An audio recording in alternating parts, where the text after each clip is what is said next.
Following our morning round of severe thunderstorms, we are considerably calmer and considerably cooler as we head into our Wednesday afternoon. Here's a look at what we are keeping an eye on over the next 2 or 3 days. We've got this much calmer afternoon and some chilly temperatures for sure.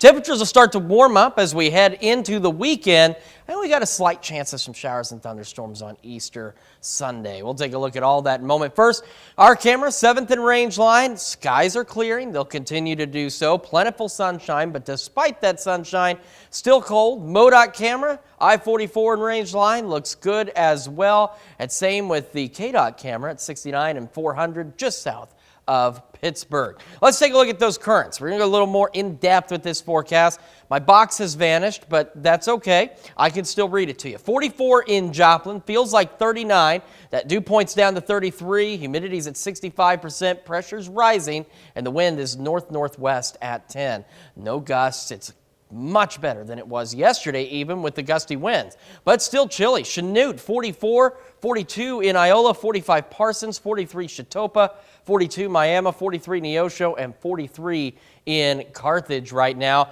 That puts us, take a look at this, just up to 40 degrees, nearly 40 degrees colder than we were 24 hours ago. 24 hours ago, we had ourselves temperatures approaching the 80s, and just a couple hours after that, we had a heat index. It was not much, but there was a heat index. Today, we started our day with the storms, and then it got colder and had a wind chill. You can get all 4 seasons in a matter of hours here in the 4 states. Still looking at highs, pushing the lower to mid-50s. We'll have plentiful sunshine as we go through the rest of our afternoon and into the evening hours. And as we head into tonight, it's going to get cold, which is expected. That cold front did live up to its name. It dropped those temperatures. We're going to dip back through the 40s to the upper 30s by midnight before leveling out right around 36 degrees tonight. We'll also have clouds increasing again as we head into the overnight hours. As we head into tomorrow, we'll have those partly to mostly cloudy skies. We're looking to make the upper 50s. Some of us might even be lucky enough to sneak back up there to about 60 degrees. But as mentioned, the good news is it's going to really warm up again over the next several days. So let's talk about it. 58 on average for us tomorrow, partly to mostly cloudy skies. A few more clouds on Friday, but a bit warmer, 64.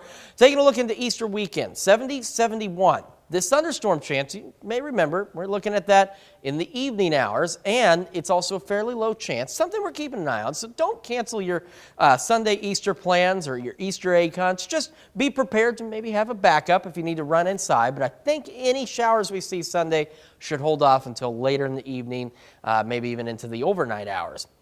We kick off next week, low 70s. Then we get into the mid to upper 70s. We get back to near 80 degrees next week.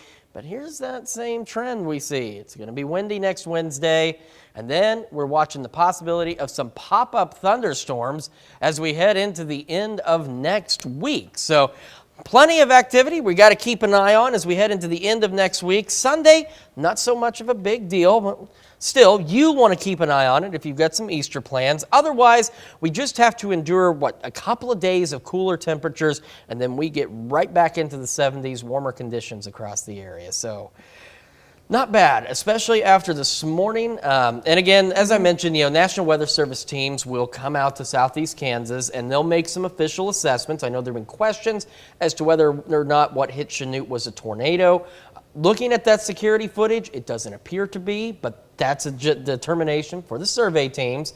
But either way, definitely strong winds between Chanute heading up toward Fort Scott and Bourbon County, and some damage out there. So those teams will make their assessments, and either later today or sometime tomorrow we'll have some more official data on that. And if anybody is wondering, there's nothing severe in the weather this morning right now. So no, if you're hearing sirens testing. Yes, we did get told that the sirens were being sounded in Pittsburgh right around noon. And I did want to mention real quick that we have, I did see in our National Weather Service chat this morning, a number of communities in Oklahoma mentioning they were testing their sirens at noon today. So it's likely just a test because obviously we've got nothing going on right now. A lot of times first Wednesday of the month. Yes, yes. There you go. All right, thanks, Chris. Well, stick around. We're making pierogi lasagna after the break.